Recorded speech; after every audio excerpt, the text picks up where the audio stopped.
Good afternoon. It is my pleasure to welcome you to Metropolitan Community College's recognition of LGBTQIA+ pride with another virtual offering that promises to help you think and consider new perspectives or connect with ideas that resonate deeply within your soul. My name is Barbara Velasquez, and I would like to thank you for prioritizing your time today. LGBTQIA+ is an inclusive term that includes people of all genders and sexualities, such as lesbian, gay, bisexual, transgender, questioning, queer, intersex, asexual, pansexual, and allies. While each letter stands for a specific group of people, the term encompasses the entire spectrum of gender fluidity and sexual identities. LGBTQIA+ Pride is currently celebrated each year in the month of June to honor the 1969 Stonewall Uprising in Manhattan. Stonewall Uprising was a tipping point for the gay liberation movement in the United States. Today's celebrations include pride parades, picnics, parties, workshops, symposia, and concerts, and the events attract millions of participants around the world. Memorials are held during this month for those members of the community who were lost to hate crimes or HIV/AIDS. The purpose of the commemorative month is to recognize the impact that members of the LGBTQIA+ community have and continue to have on history locally, nationally, and internationally. Your microphones are silenced. Please use the chat function to send communications to me.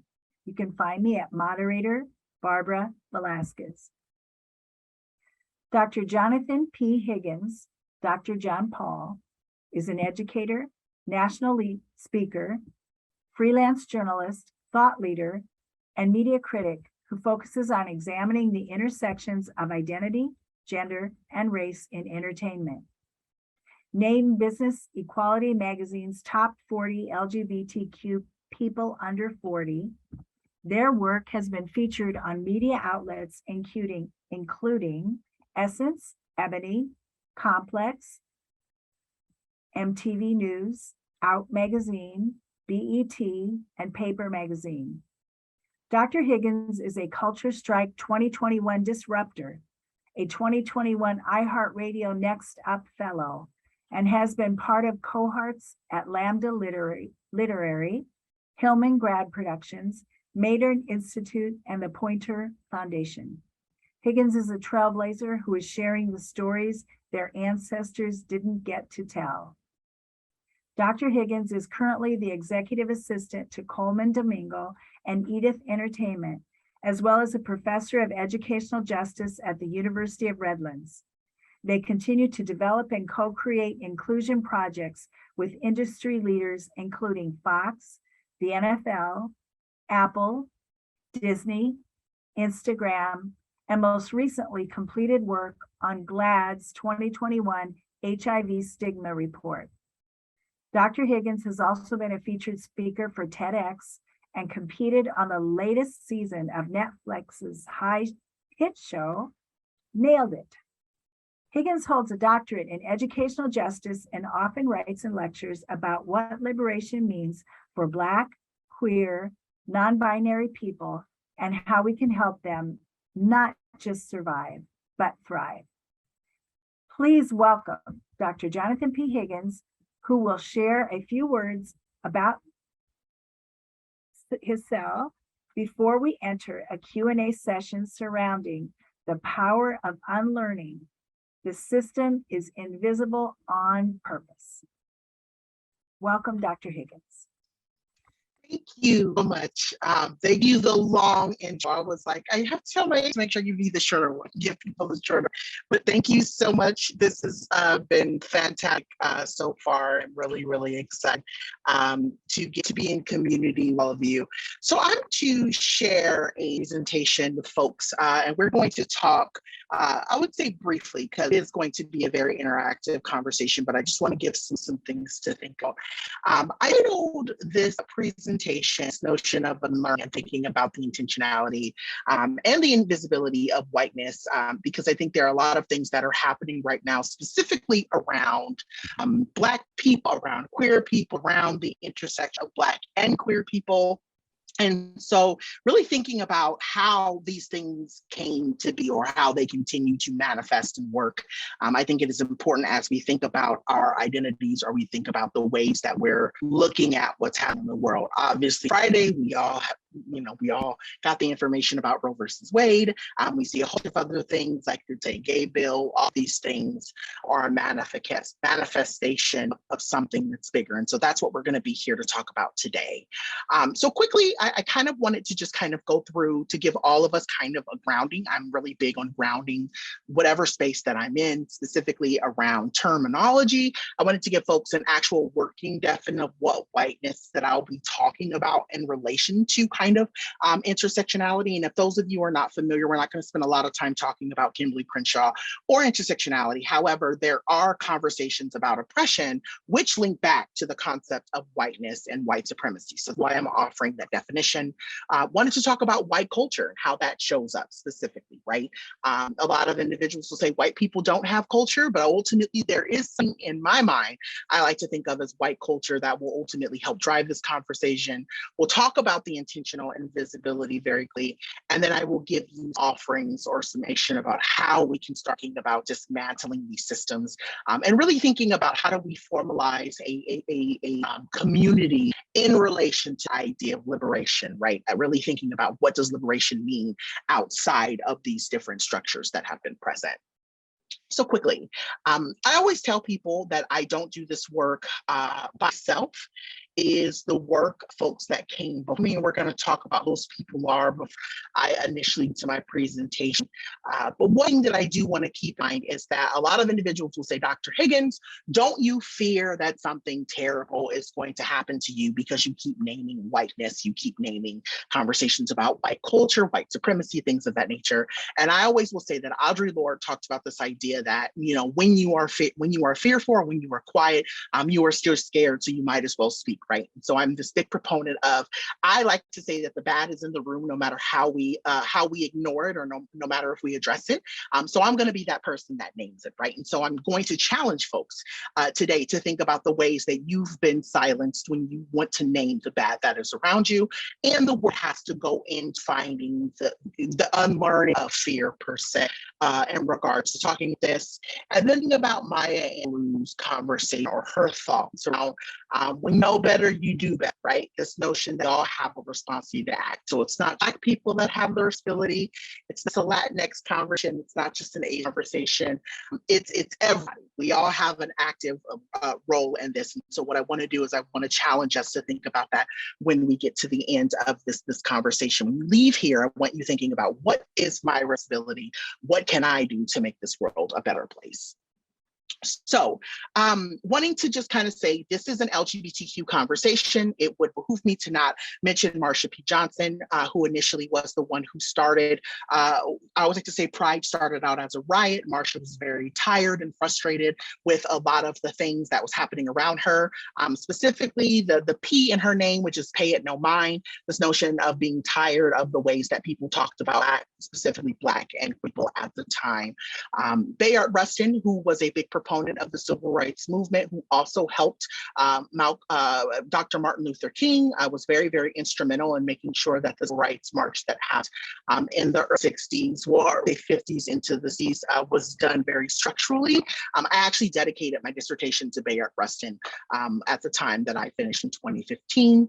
I think about Sylvia Rivera a lot, this notion of Sylvia Rivera, who offered a lot of help around ACT UP. So anything that you know about ACT UP that in New York, it's an organization that's still very, very active.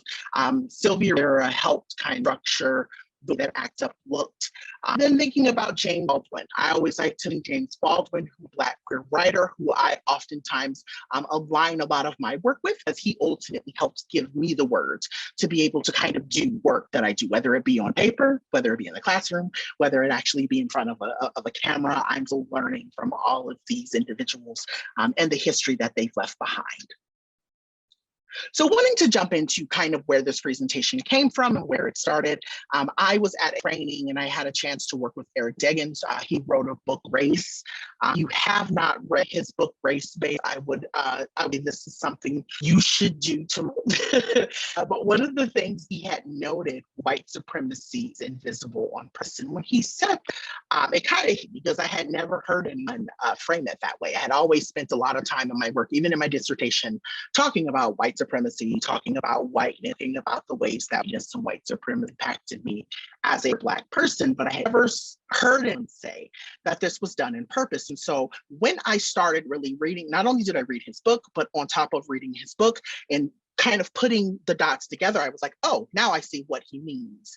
And one of the things that I really want to make sure that I make very clear is that this conversation just doesn't talk about privilege, right? It's so easy for me to get in here and to point fingers at everyone and say, you have privilege and you have to do something with that privilege. No, it's bigger than that, because even for me, a Black, queer, gender individual, I have privilege, know that I have a doctorate degree, knowing that I'm gender, knowing they pretty decent money as a consultant, also carry in different ways, manifests in a different way. However, when we start talking about whiteness, it's really thinking about how this system of privilege affords someone an advantage, right? And so when we start thinking about media portrayals, I always think about whiteness in the sense of the ways that LGBTQ people are portrayed in the media, right? Versus how Black queer people are portrayed in the media. I think about folk, not the one, but the older back in, and I'm dating myself, back in the early 2000s, thinking about two shows now, thinking about, Pose, all of these different shows, the struggles that each character has to go through versus the way that society treats them in relation to who they are. Thinking about the ways that corporate media, or thinking about corporations, schools, judicial systems, the fact that Black people are put in jail at a higher rate, oftentimes even about what's happening with Brittany, right? Individuals keep turning a blind eye at, but there is a true conversation about how whiteness plays a role in ways that marginalized or minorized people are did both inside and outside of their homes. And so I need to talk about white culture and how this conversation or ideology of this works. I was really thinking about the notion of rugged individualism, right? So you get what you deserve. There's this whole conversation. I don't know if any of you have ever seen, there is this little, I forget what you want to call it. I'll just say it's a meme. And it shows this man who is ultimately way further than Black woman, has a chain on her leg, and it's a ball. And so this notion, you get what you deserve, get what you work for, but really not thinking about the ways that society has been set up for certain people. And I don't want to say it's just all white people. No, cis men, there are a whole bunch of ways that society kind of caters to the concept of privilege, right? But when we start talking about the rugged individualism, this notion that you only get what you deserve based off of who you are, not taking into consideration all the different ways that white supremacy or even whiteness itself for certain individuals. So about the family structure, this idea that a family is only a father and a mother with 2 to 3 children, a white fan, a little dog, Dot, right? This notion that family can't be different. The idea that, 2 men or 2 women or a cis person and a trans person can't take care of a child. That is ultimately the way that society is set up. And so that is the reason why I'll say this, that adoption is so complicated for so many queer people. Really thinking about the work ethic, right? So if you didn't work hard, it's your fault. You didn't work hard enough. But there's no conversation about the ways that society are keeping trans people specifically out of jobs. I always like to ask people, when was the last time you had a trans boss? When was the last time you had a Black trans boss? I can almost guarantee that anybody that is on this call will probably not be able to say my last boss was trans and Black. And if you do have that experience, I'm grateful that you had it, because ultimately this is something that we rarely ever hear of. And then also too, this idea of, I get this a lot now, especially since I like to say my pay rate is changing. I get asked a lot, what do you do, right? This notion of people not being able to comprehend that a queer person has the financial means or the education to kind of back up who they are, what they're doing with their funding, right? Religion, everything is really, there's no tolerance beyond Christianity, that the idea that Christianity and God has to be at the forefront of everything. And so sometimes I will tell people, you make an assumption about me being a Christian. I'm not a Christian. So what happens when a person not a Christian ultimately say something terrible happens? Right? Well, did I deserve it because I was a Christian? And in our society, that usually is the case. Well, because you didn't thank God or you did not celebrate God, that's ultimately why something terrible is happening to you. And then we get down to this bigger piece here. The most important is the power and authority, wealth and worth. You basically are your job. A lot of people cannot tell you who they are outside of their job. And that's a real big foundation, functional piece of the amount of what you have is, or what you've been able to accumulate in your life, defines who you are or the worth that you have in our society, right? So when we start talking about intentional invisibility, I'm getting ready to wrap up here. Whiteness is invisible veil that cloaks its racist delineation effects through individuals, organizations, and society. And so that is the reason why you will see in a lot of ways, when I talk about cultures of institutions, when I talk about organizations, or I talk about, racism, or even white supremacy as a whole, you will find that white supremacy is usually built into the culture of an organization, and that is done intentionally.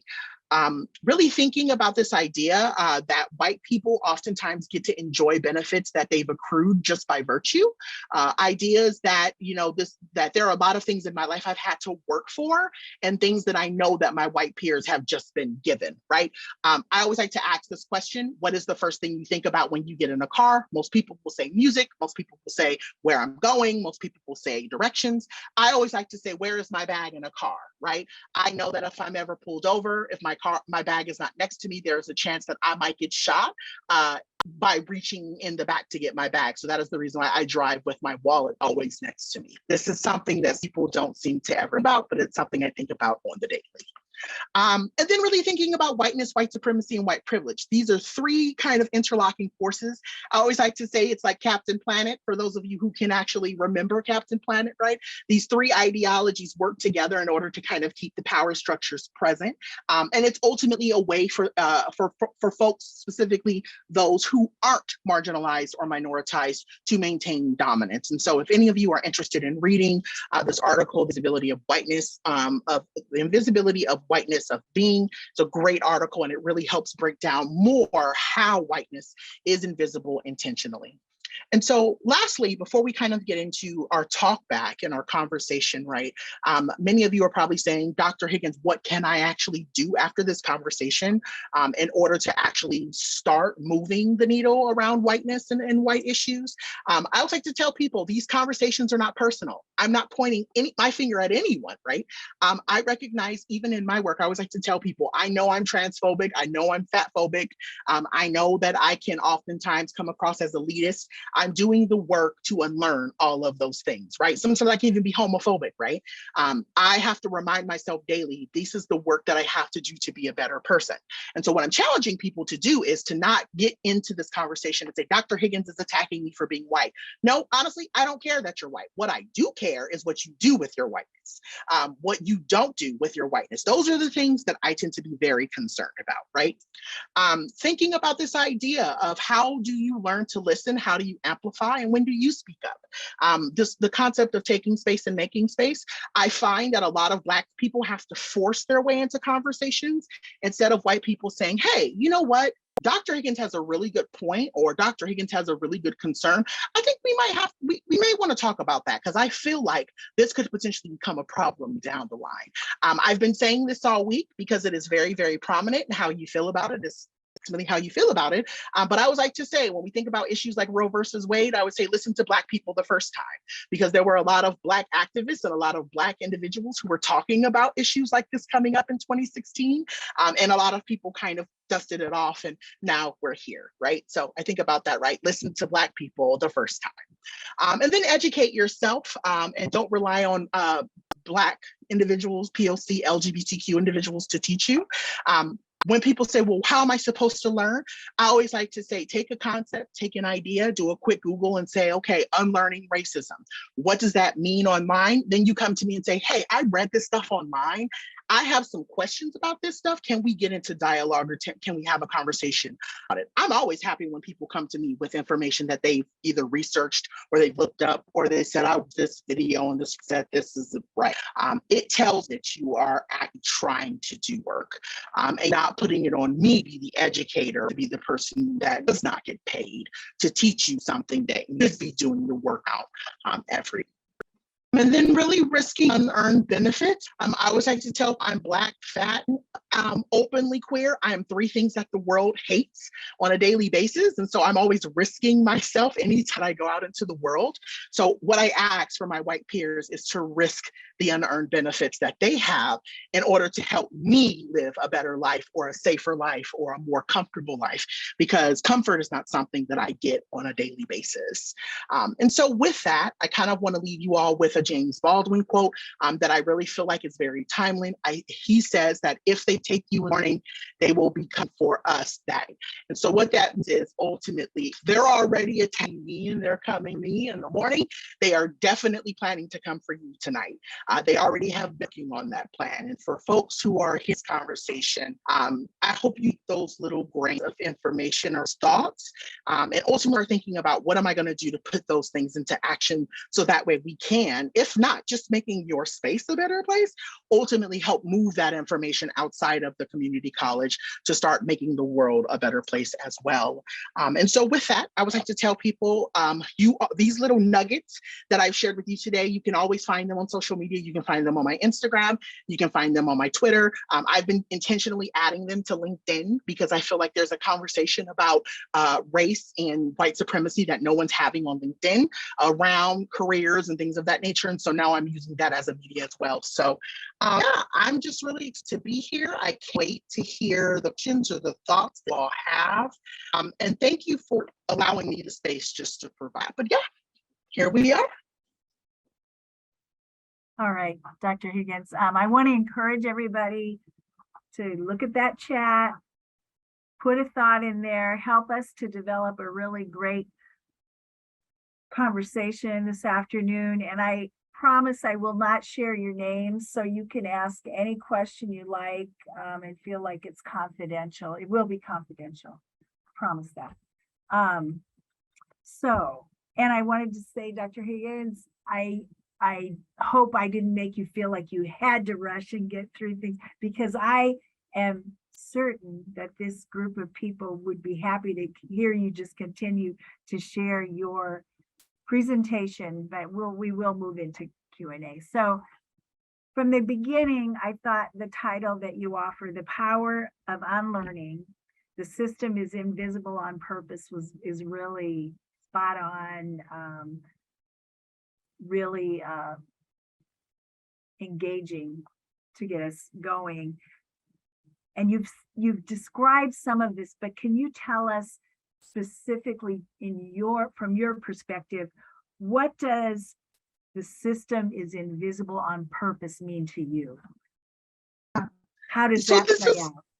Yeah, how does it play out? You know, one of the things that I always like to think about is this notion of, oh gosh, I always kind of liken it to when you as a child know something is wrong and you can feel it in your soul. And you know, as a kid, you always kind of remember the people who don't make you feel comfortable. You can remember the moments where you just didn't feel safe around certain people or certain things. And it's just kind of about, for me, that notion of how I feel on the everyday, right? It's knowing that there's a system. It's kind of, they say the elephant in the room that no one ever really addresses. It's not physically an elephant, but it's there. That's kind of what I feel like whiteness and white supremacy is. It's something that follows me every single day in certain ways. And it is actively telling me in so many different ways that I don't belong. It's telling me in ways that I'm not worthy. It's telling me in certain ways, like even thinking about the whole conversation. I don't know if any of you are following the conversation around imposter syndrome. A lot of individuals are saying imposter syndrome is not really imposter syndrome. It's not about you not belonging. It's the ways that systems are set up to make you feel like you don't belong, right? So I have to kind of like play with that a lot in my head. And so when we talk about, systems being invisible on purpose, it's like I in the presentation, it's done in a way to make sure that power can be upheld. So what that means is, right, so even a great example of this, right, that I've been seeing on Instagram and LinkedIn and even on Twitter, people talking about, cover letters and resumes, right? And so the names on cover letters and the names on resumes, how our systems have whiteness and white supremacy built into them, that more Black names oftentimes don't get hired. Even my mom telling me when I was younger, I named you Jonathan Higgins, so that way people would have to guess whether you were Black or white. Right. Like there are a lot of things that my mom would say to me as a child that now as an adult who does racial justice work, who does queer racial justice work, I understand where friends and where my family were coming from. So again, it's a real conversation about the manifestation of power, the ways that systems, society, they try to make you, a lot of it is gaslighting. And I will say a lot of it is you're being gaslit to believing that something, you know in your soul something is wrong, but society is telling you it's not wrong. And you're saying, but it is wrong because the numbers and the data and the issues are there. The same way with police violence, right? We have this conversation around Black people being killed at a higher rate by police. And police are saying, no, we ultimately are doing what we can to keep people safe. And we're going, well, why are more Black people being killed by the police? And they're going, no, it's what it seems like. And so again, it's just, I feel like white supremacy in a way. And again, no one is responsible for it. It's ultimately how you benefit from it or how you kind of internalize it, right? I feel like there is a lot of gaslighting that happens around these ideas, and that's why I said it's intentional on purpose. It's invisible and intentionally on purpose, because if it was out in the open, if someone out openly said, "I'm a racist, I really don't like Black people, and I'm going to do everything to make sure that your life is hell," right? Then they go, oh, that's a bad person. And now everyone is pointing to that, right? So there's this idea of someone wanting to seem like they're not a bad person, but ultimately still benefiting and doing really terrible things to make sure that my life is a living hell. So. Thank you. I really appreciate that. Mm-hmm. So in your introduction, yeah, towards the end, one of the audience members says, Dr. Higgins mentioned racism related to career advising, and you kind of touched that a little bit in this last one too, or something similar to careers. I'd like to hear more about how racism and discrimination are impacting career advising. Yeah. So there are two things in my mind with this. So one, I always liked about when I was in elementary school, I remember my teachers telling me, you can be anything you want to be. And I was like, yes, I'm gonna be anything I want to be.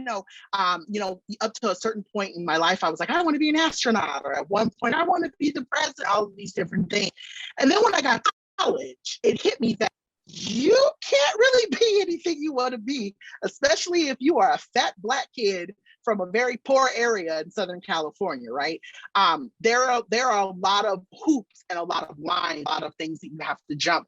And the thing that I have learned, especially now being someone with a doctorate degree, being someone who is actively trying to break into the entertainment industry, a person who is writing a book, a person who is maneuvering and moving through so many different systems on a day, bars constantly move. Every time Black person kind of goes above steps, and I wouldn't say even a Black, I say anyone who's marginalized or is minoritized. And I like to say some people adhere to marginalized, some people, I believe minoritized, so that's why I say both. But it's this idea of every time you hit a goalpost, some way, somehow, society or the world moves the goalpost a little bit further. And so that is the reason why I always like to say, I wish when I was in college, I had advisors telling me, because I did have Black advisors, you can be anything you be, girl, but this is stuff you need to be mindful of. There's going to be a colleague of yours who is very afraid of the fact you have a doctorate degree. So they're going to do everything that they can to get you fired, which happened to me in 2017. I started on Thursday, was fired on Friday. That was intentional, right? The school and the place where I was at did not want a vocally, I would say a smart, vocal Black person, right, running one of the top centers and talk about the racism that was happening on a national level. The issues with that. So it's the stuff no one's talking about. I like to call the white meetings, the meetings that are happening around Black and brown people at certain jobs, where ultimately they're keeping information from Black and brown people at jobs that ultimately make their job harder too, because you have all the information, and so it makes it harder for you to do your job. And then when it comes time for you to actually be reviewed for being knocked down on points because you don't have all the information you need to do your job well. That happened to me in my first job when I was working for the city of San Bernardino. So there are all these things that I think that we don't talk about. Yes, you can be the president of the United States, but it is not, in my opinion, it is not by coincidence that we've only ever had one Black president. It is not by coincidence that we've never had a woman as a vice president up until now. It is not by coincidence that most of the C-suites that you go into in organizations, when you start looking and start digging into who are these people at the top, they're usually all white, they're usually all male, they usually are cisgender, they usually are straight. And if there is a woman, it's usually an Asian woman, and then it's a Latinx woman, and there might be a Black woman. But you never see any trans people. You see any non-married people like myself, right? So again, all of this stuff is the stuff that no one tells me when in college. They say, get your doctorate and do really well with that doctorate, but no one's going to tell me that when I get my doctorate, I become a fad to people who don't have a doctorate, because now they see me as, oh, wow, how did you get over all of that to get to where you are? I have an issue with that. That's just my take on it. All right, this is going to be a great conversation. Audience members, you're doing super, sending in questions. Thank you, keep it up. In the polarized political environment, how do we even start a conversation with those on the other side? How do we start? You just start them. And I think that that's the thing. I think everyone's so afraid of, and I've just on so many different platforms. When I talk about this notion of like unlearning fear, I have learned, talk about polarizing and people saying, oh, I want to be, I want to be correct. I don't want to hurt anyone's feelings. Sometimes feelings have to get hurt to get to the information that needs to be had. And what I mean by that, right, is I think about the case of kind of learning what transphobe looked like for me. Had a friend of mine pull me to the side and say, hey, girl, some of the stuff you say and some of the stuff you post is extremely transphobe, right? And this person was a really good friend of mine, but really thinking about it, that prospect that if someone is checking you, quote unquote, they are doing it from of them wanting to help become better, not because they're wanting to attack you. And I think that oftentimes, I always like to say, I don't engage in conversations with people where I recognize that they have no interest in learning. They have no interest in understanding me. So that's kind of where I kind of watch my energy in terms of like, I'm quick to block people on social media because I'm like, this is not a conversation of you wanting to understand my side as a Black, queer, non-binary person. This is you wanting to argue. And I think that we have to become real smart about how we have these conversations and how we engage in these conversations. And people are just being to argue versus really, like I said, trying to learn.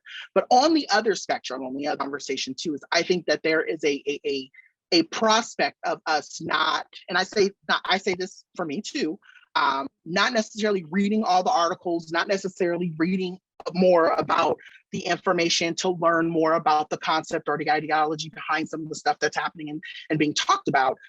And so I think it's just, in my opinion, I like to say that I think one of the things is, in order for us to kind of get out, is one, put the information out there, know as much as you know about whatever you're getting out there, and mitigating or finding or making sure you're aware of the individuals who are simply just looking to argue with you versus truly wanting to engage in dialogue you to better understand. That's kind of how I've been doing my and how I've been able to keep myself sane in a climate where everything feels like it's on fire. Thank you. Thank you. So I'm going to try to tie some of these questions that are related. Sure. And this is that conversation again. Can you talk about the potential or the feasibility of having these sorts of conversations with our colleagues? It seems like this is an important space for these sorts of conversations, but they rarely happen. Do you have any suggestions of things we could offer others to read specifically for white people to be educated on the subject of diversity and racism? Mm-hmm. Equity, yeah. So I would like to Dr. Joy DeGroy's book. It's Dr. Joy DeGroy as a whole. Any of her books are really good, but she has a book called Post-Traumatic Syndrome, which helps in a way. You hear the title and it's very like, oh my gosh. But I feel like that is a great of a place to start, because it really helps give some real honest conversations about where white people are, where white people kind of, or how white people kind of manifest and kind of dig into their privilege, and the ways that society really help you. Basically, I'll just say this. Basically, the book is a real conversation about how slavery has continued to benefit white people even up till now. And as much as everyone's like, oh, slavery is over and, you know, Black are free, there are real conversations that are happening about what freedom truly looks like. And I say for myself, I don't consider myself free or liberated. And we can have a whole conversation about that outside of this. But I say that's a great book. I would also look at Paulo Freire's book. I can't think of it off the top of my head, but I almost had it. It's on my shelf and I'm trying to look at it. I can't see it. But Paulo Freire has a book where he talks about oppression as a whole. Pedagogy of Rest, that is what it's called. Pedagogy of the Oppressed, another great book for those who are kind of on their journey, wanting to just learn to do better, say, in regards to that. And then I will even, if you want to talk about reading a book that's just simple, that just breaks stuff down to a T to understand how do we really truly understand oppression. It's a really simple book, but it actually is a release book. And I say this not to drop, but Francesca Ramsey is another really good friend of mine. Her Wow, that escalated quickly, is a good book because it talks about how to have these conversations on race, on gender, and all of, feminine, all of different things that are happening on social media. She talks about that in her book, specifically about how it actually is talked about and moved on social media or online. And she gives her own lived experiences and things that she's had to deal with as a racial justice worker or as someone who works in the media space doing racial justice work. But yeah, I would say those are the three books that I would probably start with. Some of the other books are very high concept and they would probably end up making you more frustrated than they would in terms of helping you. What I also would say too, where to start. I would also say to making sure that our social media is curated. As much as you want to talk about how they're curated or what they look like, I would say a lot of people on social media are giving you the information you need to know. Follow. I'm one of them. I read a lot of people who are talking really good social media, really good social just and racial just stuff. A lot of people who are talking about really good LGBTQ rights stuff. A lot of people who are talking about good feminist rights stuff. Ashley Marie Preston, if you're not following her, you're doing yourself a disservice. If you're not following Angelica Ross, disservice. If you're not following me, disservice. If you're not following, Francesca Ramsey, or you're not following, who's another, I'm just trying to think, Dana White. These are all people who are really talking about white supremacy and the ways that systems move and they work without making you feel like you have to take a whole class, racial justice 101 to understand. And so I would say that. I think that that's the number one thing. If your Twitter or your Instagram, then your Facebook is not being populated with people who are saying, maybe you should just pay attention to this little nugget here, or you should pay attention to that. Who is the one? Elliott. If not watching old Elliott videos, what are you doing? These are people who have literally spent their whole lives trying to get people, specifically Jane Elliott, getting white people to really understand what white privilege is and how they benefit from it and how it continues to keep manifesting. So yeah, that's just kind of my thoughts on that. Thank you. You know, I think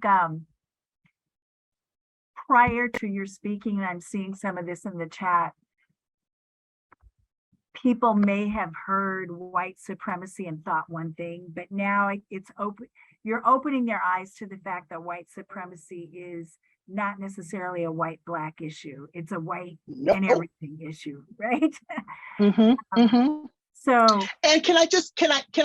put a, not even just a pin, but I also want to challenge that, and I think this is the thing that I think that people remiss. People think when I say white supremacy that I'm only talking to white people. No, there is a whole kind of the crabs in the bed that we're talking about with Black people who look at concepts of white supremacy and they say, because I asked this question, do you want liberation or do you just want privilege? And so a lot of marginal people who use concepts of white supremacy, race and prejudice, all that, to get power and privilege to subset themselves up, ultimately becomes and in power to have money or to have access or to ultimately be owned. So I like to think of it as it's not just, and this is the thing that I think we've gotten so siloed into thinking about, that this is just a white people issue. It's not. White supremacy has moved its way through all of our communities. It has moved its way all through the ways that our companies work. If you really step back, capitalism, if you really want to talk about how capitalism is working and how it's moving, right? This notion that there are people that are ultimately saying, I can't afford rent, I can't afford gas, I can't afford really anything. And I'm going, that is a manifestation of white supremacy. We are coming out of COVID with all of these companies that are saying, well, for 2 years, nobody paid for gas, nobody did this, nobody did that. So what are we going to do? Raise the rates. And now you have a whole bunch of people saying, I can't live. I can't, this life is no way to live for us. Even the whole concept of paying people more, right? That's why so many people are not going back to work at these, $7, $8, $9 an hour job. Is all a manifestation of white supremacy. And it's not just a racism issue. It's a power issue in terms of money, it's access, it's who gets treated fairly and who doesn't, who ultimately gets a seat at the table, who gets Subway sandwich at the table versus who gets a meal at the table. These are all the things that I don't think a lot of us are not looking at or not talking about. And I think that's what I'm hoping people walk away from in this conversation today. All right. So one of our listeners has a long comment that is not a question, but an observation, but I'm going to throw pieces of it at you for you to give us your feedback. And it relates to how white supremacy values hard work while denying job opportunities to many others, what you're telling us. It makes it an invisible problem through the prison industrial complex. Cloaking white supremacy as law and order allows white moderates to blame Black people, for instance, for their own poverty because they didn't follow the rules like the rest of us, even though Black people are over-policed and overrepresented in prisons. We talk about prison like it's apolitical, but it's not. Locking Black people out of job opportunities due to their prison records keeps racial poverty persistent. Well, that was my time, everybody. Thank you so much. I'm just kidding. No, honestly, that really is what we're hearing. So whoever wrote that thought / question or comment, yes, I think for me in this conversation, if there's not one thing that people from this, one thing that I'd like to say is that none of this is by chance. None of this is by chance. And I have to always remind people that, because I think people think we got here in terms of, racial divide. Oh, baby, the racial divide has always been here. The racial divide had as soon as my ancestors thrown on the boat, right? So I always tell people that, when my people became enslaved, That is a conversation that we need to have a real conversation about. Well, like I said, I genuinely like to say, if you really understand how systems work, how these systems have manifested, and how they continue to keep going, you have to go back to the time before the country was even, before everything happened to the native people, before we were enslaved, right? You have to think about what happened over in Britain and what Christopher Columbus said and what he did. Like, there's this massive history. And I think that's the reason why you have so many laws that are going into pass, because what happened? So I always like to say this. I said this once when I was teaching at Cal State Long Beach. I had said, I find it so interesting that we will send people to college, we educate the hell out of them, and then when they actually use the knowledge they get, we gotta shut them up. And that is something that I notice a lot, right? And so that's that reason why people, I'll say this is the reason a lot of people don't like, because they ultimately know, I know, right? And that's what happened. And you call something out, or you can spot, or you can ask the right questions. It makes it very complicated for people to pull the wool over your eyes. And so that's ultimately what's happening now. You have a massive generation. That's why a lot of older people don't Gen Z. I'm Gen Z. Because Gen Z is going to call you on your mess very quick, because TikTok is telling them, because Tumblr and telling them for you, they were teenagers. Instagram in different Instagrams and the reels, they're telling you. So I love Gen Z because they are so smart.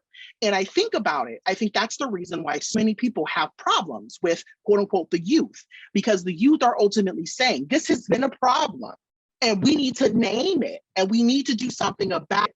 And a lot of older people have gotten away. And I don't say this to be ageist. I say this in the sense of, there was once a time where it was, you stay in line. You treat people with power, or you treat people that are older than you with respect, and you don't question them, right? And so now you have a generation of people that are saying 2 + 2 doesn't equal 4 in my equation. And I want to know why. And a lot of people are saying, you're not supposed to act, because society has told you to shut up and work. And and now you have Gen Z saying, well, I'll go work for myself, because i.e. me. Like I said, that's the reason why I don't do corporate, because I know that I am a problem to a corporate organization, because I'm going to come in and I'm going to critique everything that's problematic or that doesn't benefit marginalized or minoritized people. And so that's ultimately what I'm saying is, it's a long way of me ultimately saying, yes, with knowing comes this power that society doesn't want you to have. And I think that's the reason why a lot of people have issues with me as a Black queer person, is because I understand intersectionality in such a deep core way, in which society never thought I would be able to understand it. And so now I know when someone's trying to run me, or when someone's trying to do something that's problematic to me, and I name it, and I'm not scared to say something about it. And that makes other people fearful, because what happens when it's hard to shut you up, right? And I think that's something I'm seeing more and more with Gen Z and the generation after them as well. So. Thank you. So that last thought about the prison system reminded me of a speaker who came once and tried to open people's eyes a little bit about, you're mentioning that you never see a trans person doing certain things, right? And so this speaker said, so what do you think? You need to think about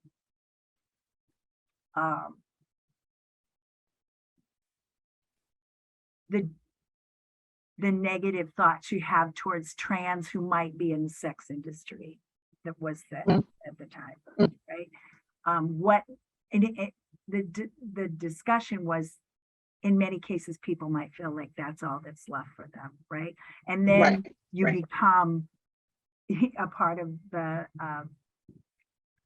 prison system, right? So I mean, it all folds into that.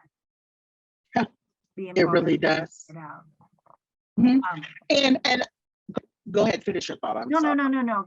This was a trans speaker, but I think, and it's been several years back now, but I think at that time it might have been the first time that our audience really ever had the opportunity to say, well, yeah, I guess it makes sense. Yeah.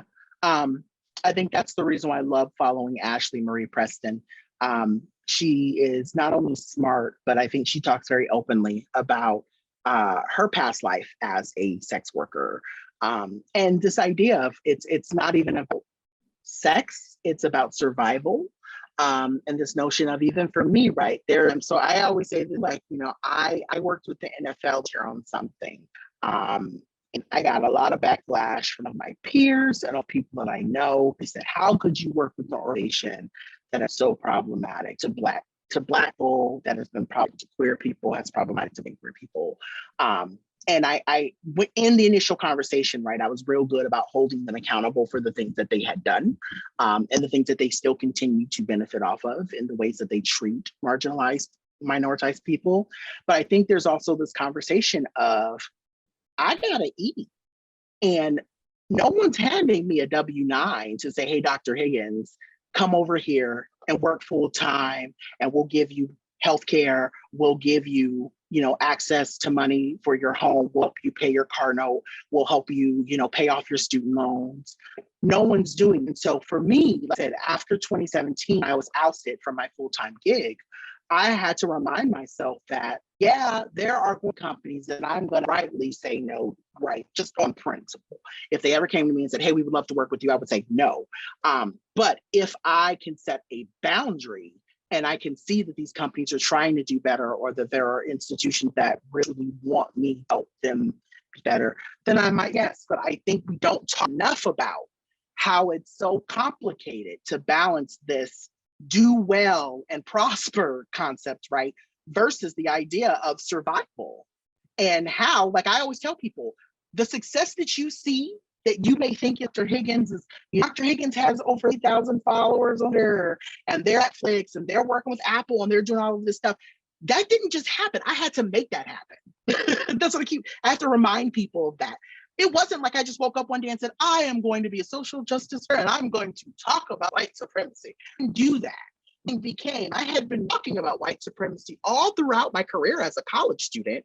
And I eventually started getting a following because of Tumblr that moved over Twitter, that offered opportunity to start getting into these executive spaces to do what I had been doing for years on a ground level as an organizer. Right. And so I have to tell people, it wasn't like I just up one day and did it. I had to create an opportunity because when you have Nissan knocking at your door, No's knocking at your door, what am I going to do? I'm not going to homeless, right? And just out of statistic, 40% of homeless people are Black LGBTQ people. So I knew that I had to do something. And that's only why some people turn to sex work, because they say, I am not going to be homeless again. I've been homeless myself before. I'm not going back to that. And I think that something that I think is very real for people. I think we have to have a conversation about the stuff that we see, that we may judge, that marginalized, minoritized people do. Sometimes it's out of survival, because the world is not giving us anything. The world has not given me anything. Everything I tell people all the time, like I just recently, probably telling you all way too much, but I'm just feeling very vulnerable in this moment. I just bought a Lexus weekend, and I put it on social media, and everyone has been celebrating it. And they're, oh, Dr. Higgins, is so cool that you finally got a luxury car after years of working hard to get it. And I had to sit back and I had to say, I did this with nothing. No one helped me.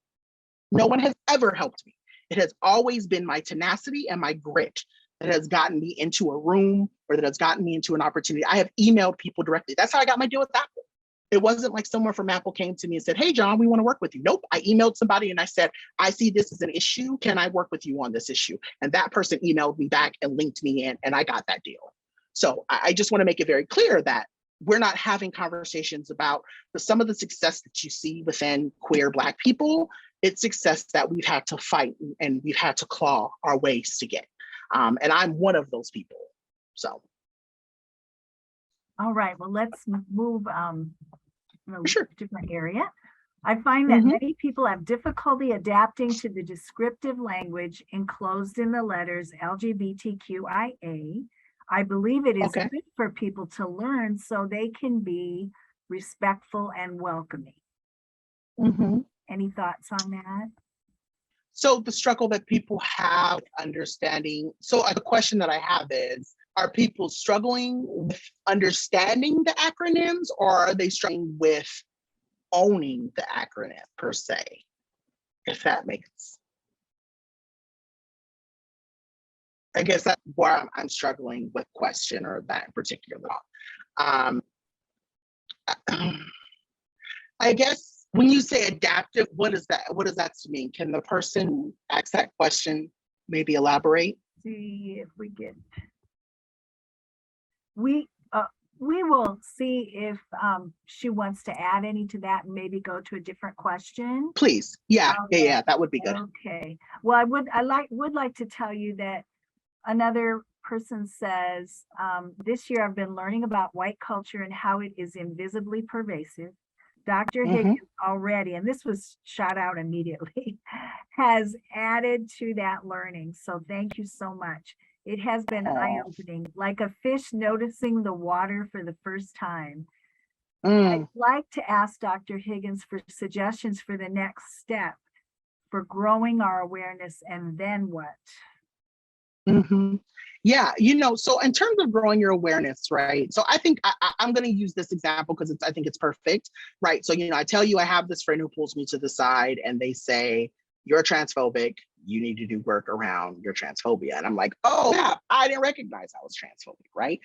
Some of you may be sitting in this meeting today and you think to yourself, "I'm racist.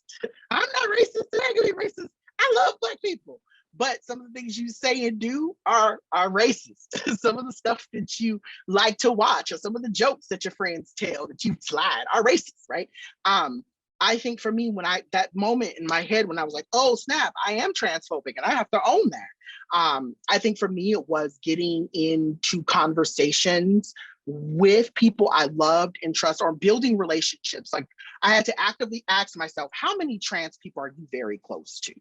And knowing I didn't have any really close friends, and going, that's a problem, right? So thinking about it, how are you building relationships? And I say not just necessarily being like, I have to collect Black friends like Pokemon cards. That's not what I'm talking about.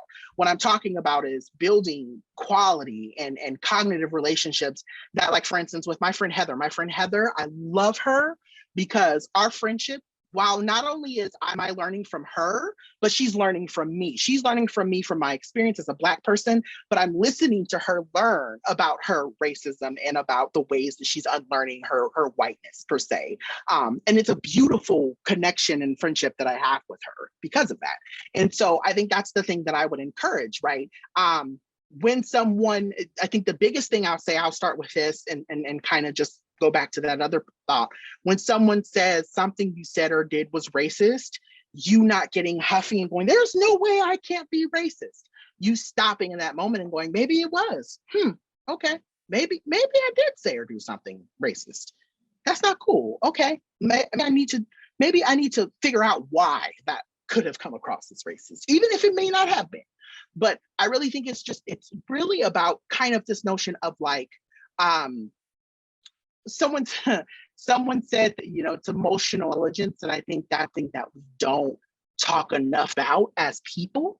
I think a big part of unlearning racism and unlearning white culture, white supremacy, all of the, like I said, those mega forces that connect, is really being emotionally intelligent enough to say, why is this triggering me? Why is this bothering me? What don't I know that I really need to know of? Why would a Black person be upset about me saying or doing this? That's the kind of work you should bring. You need to start within self, because before we can ever get rid of these structures, we have to have the right people in order and the right people in places to be able to do it. And so I think that's my advice, right? Is to really just start with your work. There's a lot of work you have to do before we get out into the field and start doing work that needs to be done. Say. All right, well, we're getting close to the end. There's an important question that's come in, and someone had asked about getting a book list. I have written some down and we'll try to get that emailed out to people, and perhaps through some of the folks working with Dr. Higgins, we can pull out any of it, because I know I missed some. I saw the question. Oh my gosh, I didn't write everything down. So It's okay.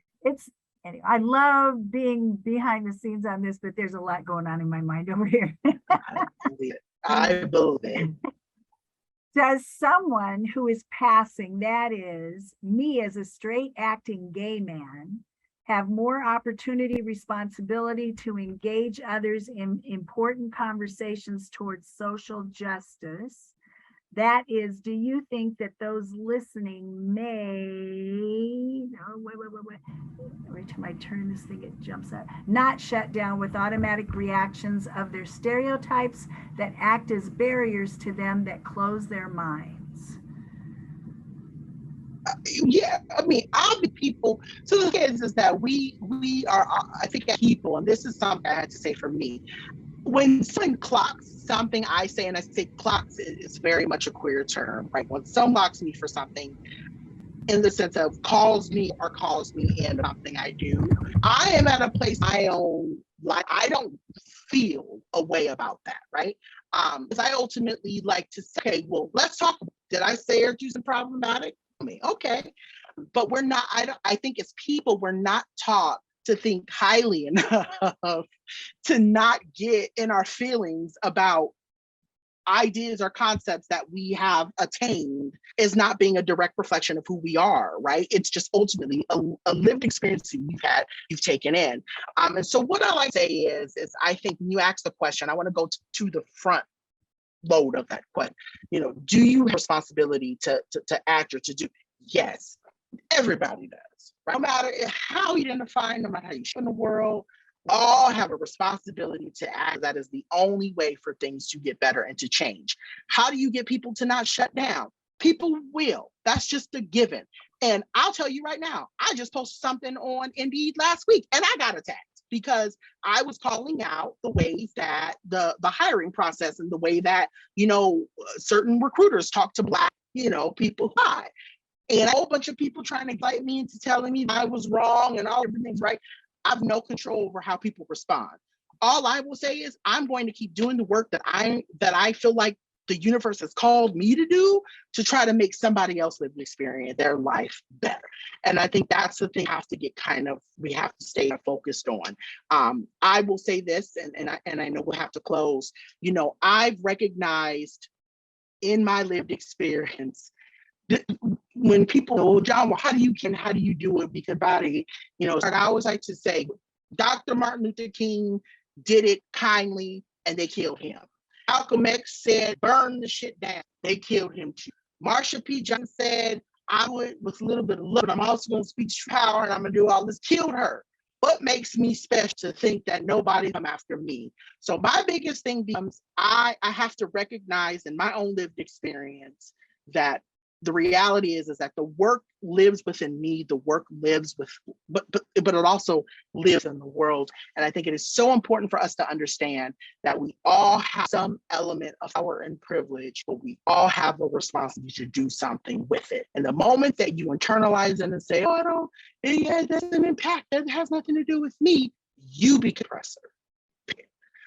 That's the thing I really want folks to really sit with. The moment that you understand your privilege, because this person who's asking you this question, you recognize, you understand your privilege. That's basically what this is. The moment you don't do something with it, you become oppressor. And so it's the thing I really want to leave with folks for today. Thank you so much. What a nice way to share that. And we've got a comment, I think, that can summarize maybe how several of us feel. Thank you, Dr. Higgins, for opening ways of improving and respectfully communicating and not let fear get in our way. So I want to say that before we all get together with you, we always do a little conversation with our speakers to make sure we're all on the same page. And I thought it was beautiful how Dr. Higgins spoke of the community college experience.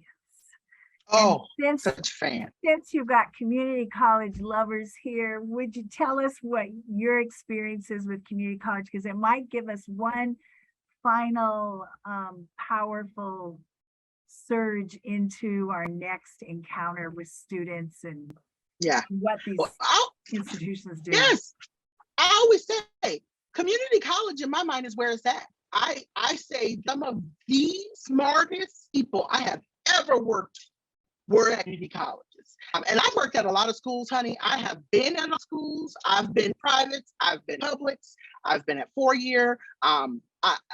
I will always say that my heart is with the community college, not because I once worked there, but I have a lot of peers who do. And like I said, Valley College here, for anybody who wants to Google it, Valley College is here in Southern California, San Bernardino area. The very first class that I ever was at a community college, and the people that I met before I transferred and went over to 4-year, man, it blows my mind how grounded and how I guess the word non-elite, I guess is the only real way I can explain it. Or even just down ass people, like something just really good people work, go to, thrive in the community colleges. And I just wish that the world gave people who went to go or work at the community college level more respect, because I like there's just something that is so pure that's there. And I will say this to students who are watching that may be getting ready to go into a 4-year, do not let these 4-year colleges take away your community college experience. Do not let them make you feel like you are less because you started at a community college. What you are is smart, because you don't have $200,000 for student loan debt like I do. So anytime there's somebody to make you feel so, laugh in their faces to bet you $1 million I can take out a loan and you can't, right? That's the kind of stuff that I think we need to celebrate, that there is something special and so outside of the right. I think that I just want people to know that my heart will always be with the community colleges, because I think that they are so much more genuine than what a lot of people are at the 4-year. So. Thank you, thank you, thank you. Mhm. It's really hard to articulate the good feelings that we have. We appreciate your taking time with us today, Dr. Higgins, and I think the audience has expressed in many ways already that they're just so thankful for the small to large ways that you've opened their eyes today. And this will have For sure. into the future. We will work on Sure. getting a list of books together, and I'll have that emailed out. But at this point, Isaac, could you please put up the evaluation slide?